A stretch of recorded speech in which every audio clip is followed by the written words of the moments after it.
Од Агенцијата за поттикнување и развој на земјоделството од Кочани денеска информираат дека деновиве е излезен новиот јавен повик од програмата за рурален развој и во него се вметнати две нови мерки чија цел е подобрување на состојбата во која се наоѓаат земјоделците. Првата ги опфаќа инвестициите за модернизирање на земјоделските стопанства. Во оваа мерка, во овој оглас, земјоделците можат да извршат набавка на добиток од признаени организации на одгледувачи на добиток, и тоа набавка на високостелни педигрирани јуници, набавка на педигрирани машки приплодни грла овци и кози, исто така во оригинали и репродуктори, и набавка на свињи, и тоа нерези или назимки, оригинал или хибриди. Другата мерка е наменета за набавка на пчелни матици од регистрирани произведувачи, како и за лозаро-овоштарите.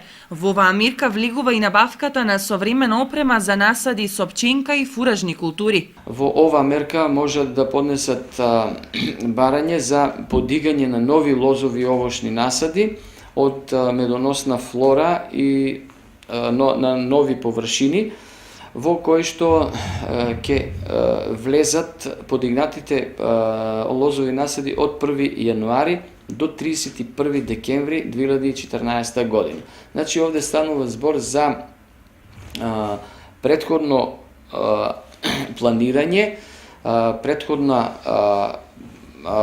барање за оние насади кои што планираат да ги подигнат во периодот, значи, есенскиот период од 2014 година.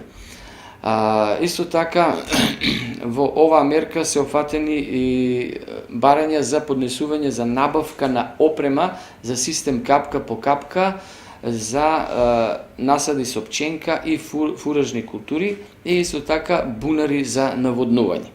Овие мерки, додава Захариев, се само дел од помошта која Министерството и Агенцијата за земјоделство ги преземаат за да им ја улеснат и модернизираат техниката на работа на земјоделците, за што поголемо производство од различни култури.